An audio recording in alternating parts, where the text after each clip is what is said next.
सबसे पहले तो 15 दिन को अपने 3 पार्ट में डिवाइड कर दीजिए। पहले 5 दिन, अगले 5 दिन और आखिरी के 5 दिन। कर लीजिए सारे बेसिक्स मैथ्स और फिजिक्स के। रिवाइज करने के लिए आप एनसीईआरटी का उपयोग भी कर सकते हैं। Grammar rules, previous year error spotting पे बहुत ध्यान देना है, क्योंकि ज्यादातर प्रीवियस ईयर एरर स्पॉटिंग और ग्रामर रूल्स से चीजें निकल के आती हैं। बच्चों का सवाल, क्या 15 दिन ढंग से पढ़ के एयरफोर्स का पेपर निकाला जा सकता है? जी हाँ, बिल्कुल निकाला जा सकता है। और आज इस वीडियो में मैं यही बताने वाला हूं कि अपने अगले 15 दिन को किस तरीके से मैनेज करें, ताकि अगर आपने कुछ भी नहीं पढ़ा है तो आप पेपर निकाल पाएं, और क्या ना करें और क्या क्या पढ़ना है, मॉक टेस्ट कहां से करने हैं, कैसे करने हैं, कितने करने हैं, कहां पर किस चैप्टर पे ध्यान देना है। सिर्फ मैथ्स को लेकर नहीं, इंग्लिश और फिजिक्स को लेकर भी मैं इन सारी डिटेल को आपको दूंगा। सबसे पहले तो 15 दिन को अपने 3 पार्ट में डिवाइड कर दीजिए। पहले 5 दिन, अगले 5 दिन और आखिरी के 5 दिन। और साथ ही साथ मेरे टेलीग्राम पर जुड़ जाना। इस पे मैं इंपॉर्टेंट क्वेश्चंस मैथ्स के डालता रहता हूं, पीवाईक्यूज डालता रहता हूं, बहुत सारी चीजें मैं डालता रहता हूं। तो इस टेलीग्राम पर जुड़कर आपको वो सब चीजें मिल जाएंगी। इनफैक्ट ये वाली पीडीएफ भी मैं डाल दूंगा वहां पे स्ट्रैटेजी की। तो पहले 5 दिन के अंदर आपको क्या करना है, इसको फेज 1 कहेंगे। सबसे पहले 5 दिन आपके लिए सबसे इंपॉर्टेंट और सबसे भारी दिन होने वाले हैं, क्योंकि अपने अभी तक तैयारी शुरू नहीं करी थी, तो आप एकदम से तैयारी करने बैठेंगे और बहुत टाइम आपके लिए लगेगा इसको पढ़ने में। सबसे पहले तो रिवाइज कर लीजिए सारे बेसिक्स मैथ्स और फिजिक्स के। रिवाइज करने के लिए आप एनसीईआरटी का उपयोग भी कर सकते हैं। मैंने ऑप्शन दिया एनसीईआरटी का, बोला नहीं है, लेकिन अगर आपके पास मेरे लेक्चर्स की पीडीएफ पड़ी हुई है तो वहां से आप क्वेश्चंस कर लीजिए, कंसेप्ट उठा लीजिए, सारी चीजें रगड़ लीजिए। लेकिन सारा सिलेबस नहीं पढ़ना, इतना समय हमारे पास नहीं है। तो मैं बताऊंगा कि किन किन चैप्टर पर मेन फोकस करना है। सबसे पहले तो हाई वेटेज चैप्टर पर आपको फोकस करना है। मैथ्स के अंदर ट्रिग्नोमेट्री, प्रोबेबिलिटी, कैलकुलस, बेसिक वाला, बहुत एडवांस नहीं जाना, बहुत वास्ट नहीं जाना। एप्लीकेशन ऑफ डेरिवेटिव बहुत वास्ट है, इंटीग्रेशन बहुत वास्ट है, मतलब बहुत बड़ा है। कोऑर्डिनेट ज्योमेट्री, कॉम्प्लेक्स नंबर, एक चैप्टर मिस हो गया यहाँ पे, मैट्रिक्स डिटरमिनेंट, तो मैट्रिक्स डिटरमिनेंट को भी साथ में लेके चलना। तो यहां पर आपका मेन जो फोकस रहे वो इन चैप्टर्स पर प्लस मैट्रिक्स डिटरमिनेंट पर रहे। इनको तगड़े तरीके से पढ़ जाइए, 20 क्वेश्चन 25 में से कम करके आ जाओगे पेपर में, ये मैं गारंटी देता हूं। दूसरे नंबर पे आ जाइए फिजिक्स पे। वैसे तो फिजिक्स जो क्वेश्चन ज्यादातर आते हैं वो मैकेनिक्स या करंट इलेक्ट्रिसिटी, ईएमआई, ऑप्टिक्स और सेमीकंडक्टर में से बहुत क्वेश्चंस देखे जाते हैं।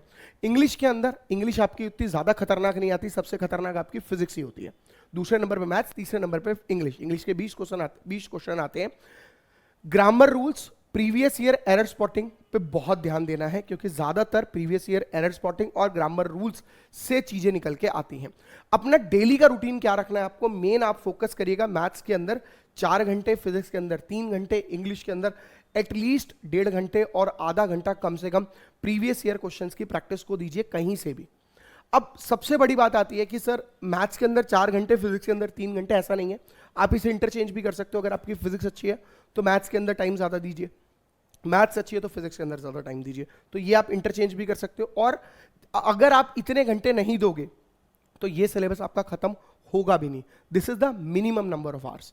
तो आपको थोड़ा भूलना पड़ेगा अपनी नींद को, अपने भाई को, अपने बहन को, मम्मी पापा, दीदी, जियाजी को भूलना पड़ेगा, ताकि 15 दिन सब कुछ भूल जाओ, ताकि जिंदगी बना जाओ। समझ गए मेरी बात? आगे आते हैं अगले 5 दिन में क्या करें। सबसे पहले तो पीवाईक्यूज उठा लीजिए, 10 साल के, गूगल से निकालिए, कहीं से निकालिए, मेमोरी बेस्ड क्वेश्चन आपको मिल जाएंगे। अदरवाइज टेलीग्राम पे मैं भी डालता रहता हूं, मैंने ऑलरेडी डाले हुए हैं मैथ्स के क्वेश्चन, 450-500 क्वेश्चन डाले हुए हैं, वो भी आप प्रैक्टिस कर सकते हो। उसके अंदर भी पीवाईक्यूज बहुत सारे भरे हुए हैं, ठीक है ना। अच्छा, चैप्टर वाइज मॉक टेस्ट की प्रैक्टिस करते रहिए साथ साथ। अब मॉक टेस्ट कहां से लें, ये एक सबसे बड़ा चैलेंज है। पीवाईक्यू कह रहा हूं, फिजिक्स वाला के पास भी अपने मॉक टेस्ट हैं। उसके अलावा आप लोग अगर कोई बुक यूज कर रहे हो उसको यूज कर सकते हो, कहीं और से पढ़ रहे हो वहां से पढ़ सकते हो। आपको मॉक टेस्ट से मतलब है, लेकिन पहले चैप्टर वाइज पढ़ना। उसके बाद शॉर्ट ट्रिक्स को भूलना नहीं है मैथ्स की, वो सारी याद होनी चाहिए। मैं फिर बोलूंगा कि मैं डालता रहता हूं ऑलरेडी टेलीग्राम पे, वहां से भी आप उठा सकते हो, ठीक है। और अब तो मैं और ज्यादा डालूंगा, क्योंकि अब टाइम बहुत कम है। तो भाई बच्चे ये भी रिवाइज कर लेना, इसको देख लेना, मैं इंपॉर्टेंट चीजें डालता रहूंगा, बताता रहूंगा। फिजिक्स के सारे फॉर्मूलाज, सारे डेरिवेशन के प्रूफ के पॉइंटर्स आपके पास होने चाहिए। डेरिवेशन पेपर में नहीं आएगी, लेकिन जो उससे रिजल्ट निकल के आता है वो बहुत इंपॉर्टेंट होता है, और वही हमारा फॉर्मूला बनता है। तो वो सब चीजें आपको याद होनी चाहिए। इंग्लिश के अंदर वर्क ऑन रीडिंग कॉम्प्रिहेंशन और क्लोज टेस्ट पर जरूर काम करना है।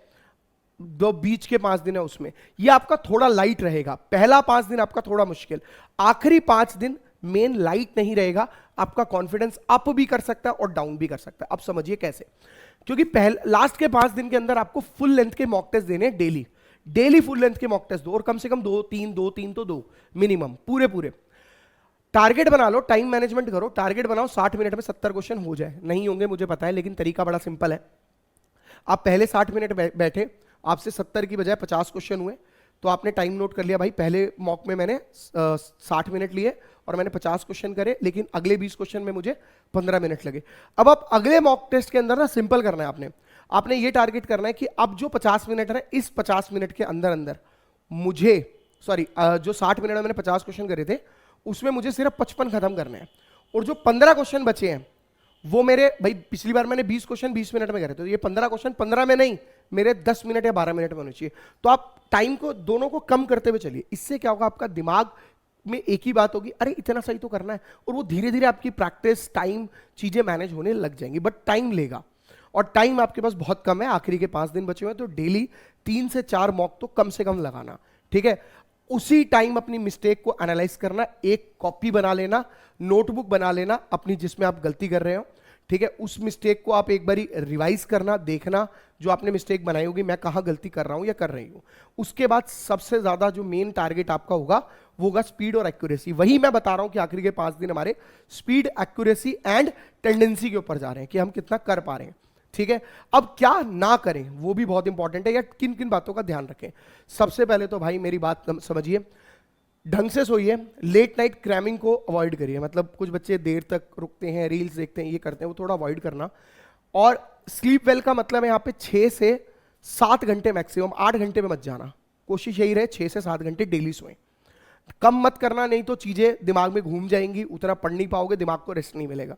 आप क्योंकि मेहनत भी दिमाग से कर रहे हो, तो फिर रेस्ट नहीं मिलेगा, तो फिर आप चीजें कर भी नहीं पाओगे अगले दिन ढंग से। तो 6 से 7 घंटे तो प्योर नींद देना, ठीक है, बिना डिस्टर्बेंस के।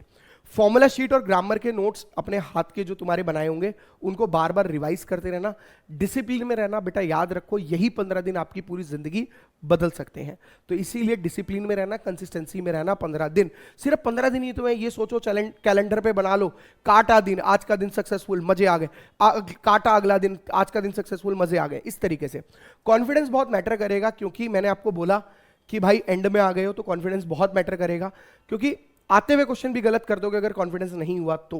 सबसे पहले और लास्ट, अपना पॉजिटिव माइंड रखना। क्यों?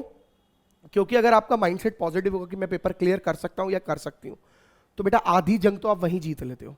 लेकिन जब आप सोच लेते हो कि मैं अपने स्कूल में 50 बच्चों की क्लास में जब 40वें नंबर पे था या थी, तो मैं तो पेपर क्लियर कर ही नहीं सकती, ये सबसे घटिया माइंडसेट है। It is a entrance exam, और एंट्रेंस एग्जाम में अनिश्चितताओं का ही खेल होता है। तो अनिश्चितताएं करिए और ढंग से पढ़िए, 15 दिन लग के, ये 15 दिन आपकी जिंदगी बदल सकते हैं। टेलीग्राम पे जुड़ जाइए, बहुत चीजें आपको अफेक्ट करेंगी, बहुत चीजें मिलेंगी। तो इस सेशन के अंदर इतना ही, बाकी आपको अगर कुछ लगे तो कमेंट में डाल दीजिएगा कि सर ये चीज भी बता दीजिए, मैं जरूर बता दूंगा, उसका एक वीडियो ले आऊंगा। और अगर आपको लगे कि काम की बात है तो शेयर जरूर करिए। थैंक यू, जय हिंद।